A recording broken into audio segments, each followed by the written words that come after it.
In every case of suicide, there is a pattern in which the individual's personality cannot feel valued by the outside world. They feel so devalued and so worthless that there's no longer a reason to live. After my mother's suicide and my own intent, when I was 27 years old, I began wondering, why is it that people need other people so much that they're willing to commit suicide if they can't connect to them, if they're not valued by them. A friend recently said that suicide was a particular situation and that each person that committed suicide had their own reasons, as if there weren't a pattern to suicide. But what I've found is that every time a person is disconnected from what they belong to, they are left without a place to stand on, and the possibilities of committing suicide are very strong. If we look at children that commit suicide because parents are not present and they feel they're not valued by their parents, they're more of a weight on them, we can see that the children lose the integrity that they belong to. In the academies, when youth or children commit suicide because they are bullied, we can again see that there's such a lack of presence of the authorities in charge that the child is not protected, or the youth, and suicide can take place. In corporate suicide, it's common to find that people who are moved around and disconnected from their families and friends, eventually they also commit suicide because they've lost the integrity that their personality used to belong to. In cults, when the members are sexually abused, it's also not uncommon to find that the children or the youth that were sexually abused commit suicide. When a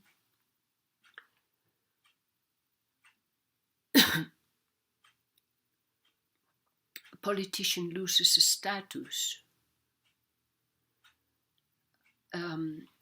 we've also found that suicide is one of the possible consequences. In each one of this case, we see an institution that is an integrity, and a part of an institution that is the individual that feels so left out and so unvalued that they tend to commit suicide, that they can commit suicide in these situations. And these dramas could be prevented, these tragedies could be prevented. One of the reasons that people need to belong to these institutions is because these institutions not only serve the individual as a whole, but each function between each function in an individual needs these institutions to be able to develop itself. These institutions or these integrities. What I've found is that the part looks for the whole. People are born within the family, but they then want to go to school. They want to go to the university. They want to learn. They want to acquire knowledge. The intellectual function of an individual looks for the integrity of knowledge to realize itself. The emotional function of an individual looks for the integrity of a church to embrace all of humanity, for the integrity of a spiritual reality in which all of humanity fits. And in every institution, the emotional aspect of an individual is trying to integrate itself with the rest of the people in the institution. When people stop mattering, they become emotionally depressed. The personality is unable to cope with situations in which the person is not valued.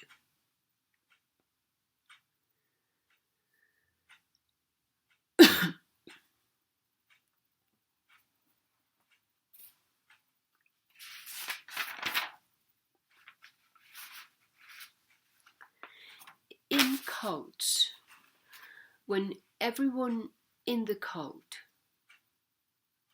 allows for the guru to use and abuse some of the members sexually,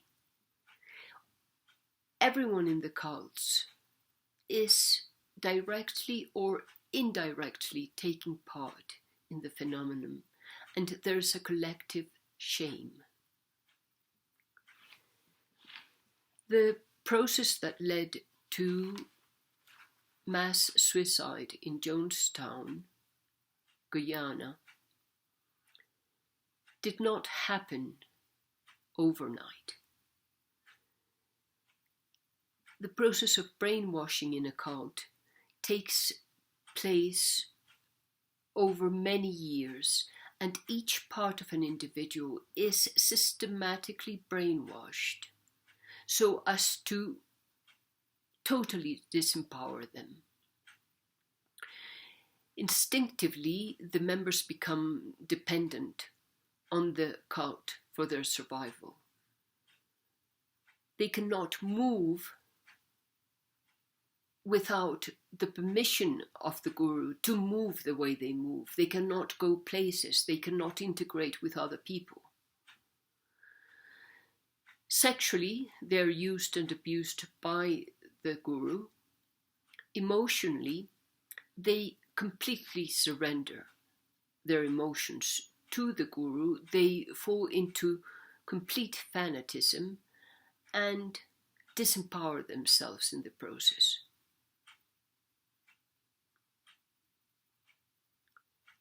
Intellectually, they learn to say stereotyped sentences, and they allow themselves only to think in terms of those sentences. They learn to answer everything according to what the cult wants them to answer. The sexual function is completely adapted so that allowing for the guru to abuse the members sexually is thought of as a progressive way of living and thinking. So, if couples love each other more than they love the guru, they are separated. Everyone must direct all their efforts and attention towards this one person in the center of power. This has led not only Jonestown but some other cults towards self-destruction or homicide.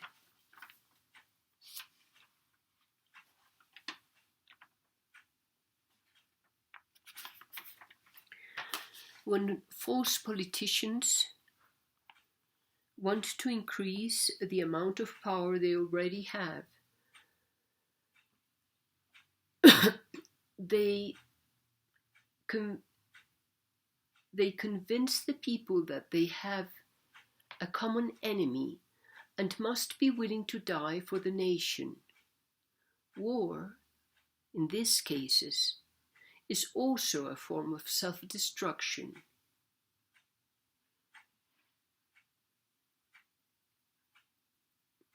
And people are willing to die because some aspect of the integrity of the nation is threatened. This should suffice for us to understand how much we love each other, how much we are willing to do for our integrity. Each institution is the corresponding integrity of an aspect of ourselves that needs to develop within it for us to become wholesome human beings. We need to develop our intellect in the academies, our emotions in the family, but also in the spiritual realm, and actualize that understanding, that consciousness in our everyday lives.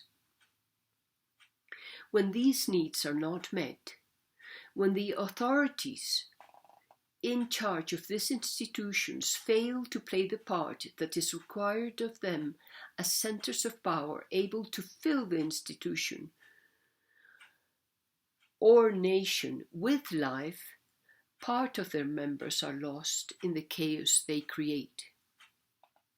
Suicide individuals are not just lunatics that didn't get it, but wounded people that were victims of the nation or institution that they belonged to. This attitude that people have, that people who commit suicide and survive are just too crazy to bear, makes it all so easy for them to keep trying until they do succeed. It is much easier to judge someone for being too weak than to give them a hand. People who commit suicide are strong enough to quit without hurting others, while knowing the inhumaneness that others are willing to indulge in.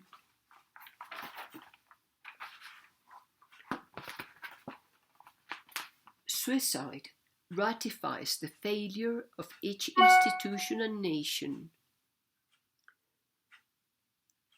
to hold legitimate standards able to protect the members that belong to it.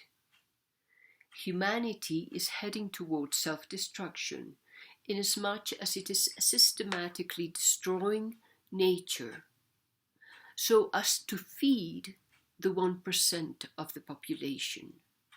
Just like in suicide cults, the members give up their full consciousness, their capacity to work for life, and surrender to a guru willing to exploit and manipulate them to their destruction.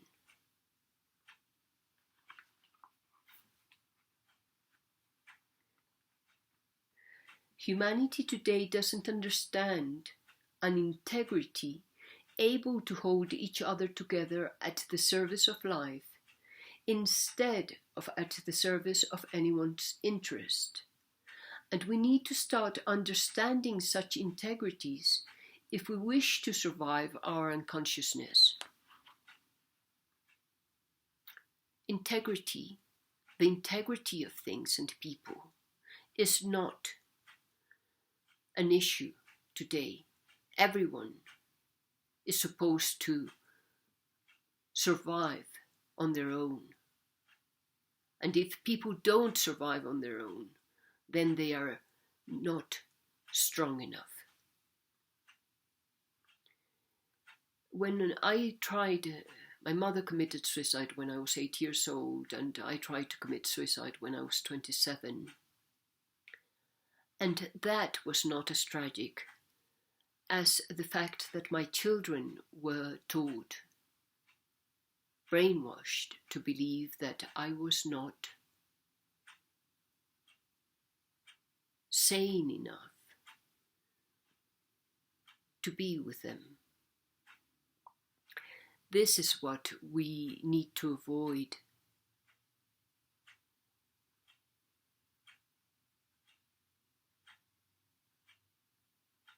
So as not to hurt people even more than they are already hurt. Thank you.